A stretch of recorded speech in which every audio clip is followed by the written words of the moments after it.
Hello and welcome to my latest video. My name is Stuart, I'm the unrepentant atheist, and today what I want to talk about is Christians who call atheist shows after spending half an hour researching on the internet, probably mainly on creationist websites or pseudo-scientific Christian websites. After half an hour of research and calling an atheist show, hoping to overturn evolution or claim that there's some kind of properties in physics which proves that God exists. So that's what I'd like to talk about, because I've noticed quite frequently on the atheist experience, talk heathen occasionally, but mainly the atheist experience over the years, we have Christians who are calling in and attempting to overturn the whole of scientific consensus in order to prove that their God exists. And it does make me laugh, but I also think it's rather pathetic that they actually try to do it. So typically what happens is that a Christian will call in and they will immediately start talking about theoretical physics. They will move on to string theory. They will move on to Bayesian analysis and bamboozle the host with as many big scientific words as they possibly can. Now, I don't know exactly what they think they're going to achieve by this, because it's quite clear that if there's a scientific consensus across the world for a particular model, for example, the theory of evolution, which is accepted more or less by, I don't know, I think it's 97% of world scientists, the latest study that I've seen. And a Christian who's not even a scientist is spending maybe half an hour going through some creationist websites and making a list of all the gotcha kind of reasons why evolution is not true. And they're expecting the hosts to respond seriously to these points. I wonder what their thinking is. I wonder what kind of rational thoughts they're having about what the outcome of this could possibly be and how reasonable it actually is that a Christian who's not even a scientist, or let's say even a Christian who is I don't know, should we say a grade school teacher, or maybe a high school teacher, teaches biology, just happens to be a Christian and is also a creationist, because let's face it, they do exist, is going through some creationist material, and there will typically be a list of reasons why evolution is not true. All of them, of course, completely erroneous and debunked. And they're actually calling in and exposing themselves in front of thousands of people, thousands of viewers on the internet. And I would have thought that they would do some proper research and find out what the consensus of scientific opinion is. Not only that, but more importantly, why. So not just that there's a science, if there's a consensus in science for any particular thing, idea, theory, given that the way that science works is on people trying to destroy each other intellectually through peer review, through critique, through breaking down flawed ideas, then it's highly unlikely that these gotcha points promoted on a creationist website are going to have any kind of validity or traction at all, and will most likely have all been completely debunked on various other proper scientific websites. And if you've got a theist who is jotting down a few notes and calling into the atheist experience and saying, "Hello, Matt, it's nice to talk to you. Yes, I've got a few things to say about evolution. Yes, It's not really terribly scientific, of course, and it's been accepted by the world's scientists. And do you know why? Because there's too much money in it. No, no, no. Well, of course they're going to dismiss creationist claims, because if they do that, they'll all be out of a job. It's some big grand conspiracy to protect people who are making money. But this is the truth. These are the reasons why evolution is not viable and it's not true. So it's happened on so many occasions that people do phone in with these crazy half-baked, as I call them, gotcha points.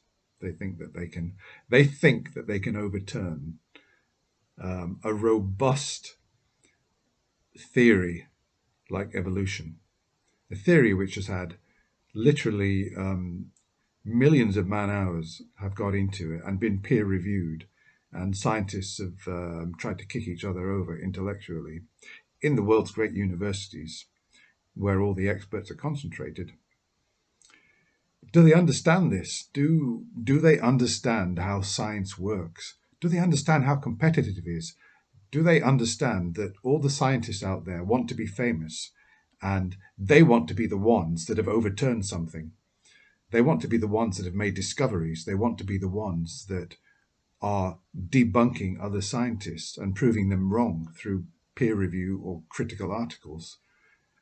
It's not some big gentleman's club where they're all going to protect each other just because they want to make money. The best way to make money in science is to destroy established theories. If anybody could destroy evolutionary theory, they would become immensely famous and rich almost overnight. So some of the ridiculous arguments that Christians, yes, let's say Christians, will never hear Muslims coming on with this nonsense, or Buddhists or any other religion. It's always Christians who are coming on and claiming that there's some big conspiracy to keep this knowledge out of the public domain. And we hear about a small handful of, to be honest with you, crackpot scientists like Michael Behe, people like that, who are biologists working in universities who've got views that the university does not endorse, because there are absolutely no universities in the world, unless they're,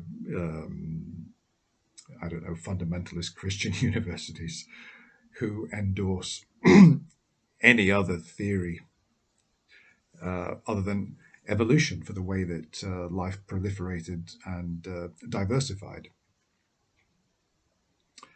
So some of the claims that Christians are making by coming on with these points that they're trying to trap atheists, and that's another thing that, as has been pointed out so many times on these programs, that my atheism is not predicated on evolution being true. So why Christians are coming with spurious, idiotic, not even scientific points which are trying to debunk evolution, is completely absurd. First of all, I mean, coming to me or going to Matt or anybody like that, they're not scientists. So sometimes we see, and in fact, I'm not sure whether it was in this week's Atheist Experience or another week, but somebody came on with some fairly complex ideas, points about physics, and it was a little bit too much for Matt. Matt's not a scientist. You can't come on. You can't come on to the Atheist Experience and start throwing complex ideas from theoretical physics at Matt. And he's not a physicist.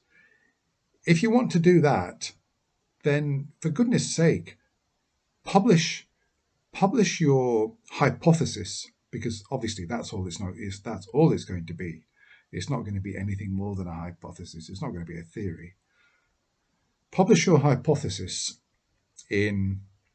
or submit it for publication in a proper academic format. And frankly, if you don't know what a proper academic format is, then I suggest that you go and do a degree, you go and do a master's degree, and then you go and do a doctorate and learn what a academic format is. So publish it properly and let the scientific world take a look at it. Don't phone up the atheist experience expecting to overturn science or present complex ideas to atheists who may not be versed in theoretical physics, for example. I mean, I couldn't even tell you what Newton's laws of motion are, so there's no point coming to me. There's no point even going to somebody like Matt, who knows more than I do about physics, because as soon as you get to a certain level, he won't be able to follow it. And of course, they can turn around and say, well, you can't, if you can't follow what I'm saying, and believe me, Matt, this absolutely proves God, but you can't follow it, and that's why you're in ignorance. That's why you don't believe that God exists. And you've got to educate yourself and learn this theory, learn all the complex ideas behind what I'm saying, and then you'll be in a position properly to evaluate whether God exists. Now, that's a completely invalid point of view, because I think it's quite reasonable for people who are not experts. Because look, Richard Dawkins, for example, he's an expert in evolutionary biology, but he'd be completely lost. I assume he'd be fairly well lost once you get up to the Stephen Hawking's level of theoretical physics. And you could turn around to Richard Dawkins and say, "Oh, you're not sufficiently learned in physics to understand what I'm saying. In other words, that I know certain things about physics which really proves God, but because you're not clever enough to understand that, you're kept in ignorance." You can't be an expert on everything, but what you can say, and I think with justification, and Matt has said it, when people come on with these, when they start saying that theoretical physics, certain aspects of it, points toward a God, what you can say with every justification is, well, I don't have the knowledge in theoretical physics to evaluate what you're saying. So take your findings, publish them, and have them peer reviewed. And if they get accepted by those who can evaluate it, then I will start to listen to what you're saying, and I might accept it, and I might then believe in God. I think it's completely reasonable to say that, because you can't be an expert in several different disciplines. I mean, unless you're an absolute utter genius and polymath, nobody really is, because it takes a lifetime, and it takes, I know what it takes to get to that level in one particular subject, because I tried to become an academic and I wasn't dedicated enough. It takes 12 hours a day in the library, utter dedication, when you're doing your degree, your master's degree, and your doctorate. It takes a massive amount of reading and understanding and assimilation, processing, and formulation of various types of discourse, papers, etc., publications, theses, in order to get to that level. And to get to the very highest level, you've got to be really world class. So it's not even really possible to be a polymath in the great disciplines now. I don't think it is, because you've got to dedicate your whole life to become an expert in one field. And we've got these armchair scientists, these people who are coming onto the atheist experience, and they're saying, "Oh yes, I majored in physics and blah blah blah." They haven't even got bloody PhDs, and they think that they can overturn scientific consensus on the basis of one lousy BSc, Bachelor of Science, or maybe an MSc. I've never really seen any doctorate come onto. I've never seen any doctorate come onto the atheist experience, anybody with a doctorate in a scientific discipline, and start claiming that science proves that God exists, because frankly, they would be justly ridiculed, in my view, because you shouldn't be coming on to the atheist experience and presenting your findings. You should be publishing them in the academic world where they can be properly evaluated. So to all the people out there, all those who've got a few books on physics, or and you think you can understand enough to overturn science, or you think that you understand enough, you've seen something in physics which indicates a God, that apparently 99% of those who've got doctorates in physics who are atheists haven't seen. For goodness sake, get your doctorate in physics and then publish your paper and convince them that there's a God. And if I start to see that physicists are saying, well, actually, physics does tend to point towards the existence of a God, then me as a layperson, I'll start to listen, and I'll probably start to do some study myself to see if I can, comprehend what's going on. I'll start to take your ideas seriously. But until then, quite frankly, don't waste your time. Don't phone atheist shows with your pathetic gotcha checklists that you've cribbed off a creationist website or some other pseudo-scientific Christian website. Don't make yourself look ridiculous. By all means, come on and talk about your personal experiences that really make you believe in God. Your magical pull on the road to Damascus experience that really did it for you. Tell us about those things, because they're special to you, but they're not special to anybody else. But nevertheless, if that's why you believe, say it. Don't come on with your silly, ridiculous ideas about science, talking to atheists and trying to convince atheists that physics proves God, because it's not convincing anybody. All you're doing is making yourself look ridiculous. As I said, go and publish your scientific papers and don't start claiming that there's a conspiracy and nobody wants to know. I already explained to you how science works, that one scientist recently in a documentary I was watching, he said, it's kind of jokingly, but there was an element of truth in it. He said, something, we scientists, we all hate each other.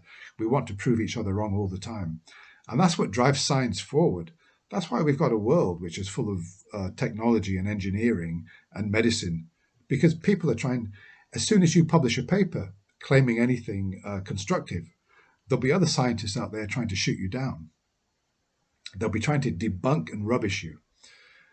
And that's how science works, and that's why it's so fantastic. That's why we've made such incredible progress in this world in the last 100 years. It's absolutely unbelievable with medicine and with all the cancer treatments that are coming forward, with MRI technology. And this is all science. Scientists are trying to kill each other with their intellects.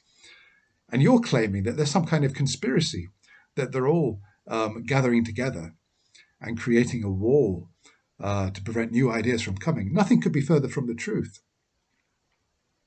So maybe do a bit more research, you guys, you Christians. Don't make fools of yourselves with this nonsense. Stop coming on to the Atheist Experience and other atheist shows and saying these stupid, ignorant things about science, because you've got absolutely no idea what you're talking about and you don't know how science works.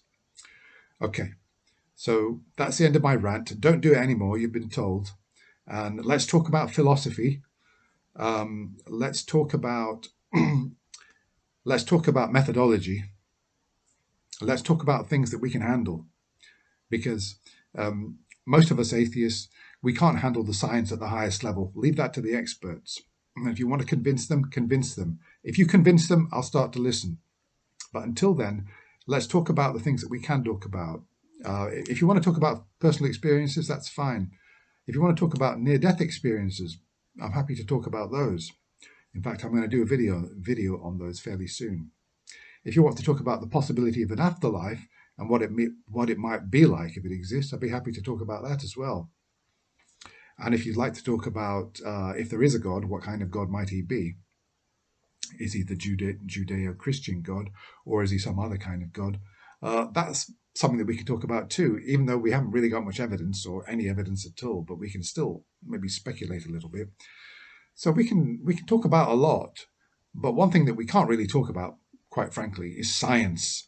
We can't talk about science at the kind of level that you think is necessary, or that I think is necessary in order to reach any kind of conclusions, because we haven't got that expertise. So if you think you're a scientific wizard and that you've got the ability. Publish your paper, get them peer reviewed, and then we'll take it from there. Okay, guys, enough for now. I'd like to thank all of you who've subscribed to my channel. Thank you very much. It's fantastic. I'm nearly at 100 subscribers. I know it's not many, but I'm making some progress. So if you like the style of my videos, you like the content, give me a thumbs up, and share my videos if you think that somebody else might be interested. And let's get some discussion going down below. Keep it polite. I don't want to see any abuse. I don't want to see any hate. Let's have passionate discussions. Don't call people stupid idiots. Don't call people fools. Don't call them ignorant. Make your point. If you're replying to a point, if you think you need to correct somebody, just correct them in a polite way. If I see any abuse on my pages, I mute that user. You can't leave any comments. You might get a warning and then you'll be muted. But I don't like to see abuse. I don't like to see hate in comments. I'm trying to keep this channel clean. So thank you very much for watching for now, and I'll be back with another video fairly soon. But for now, goodbye.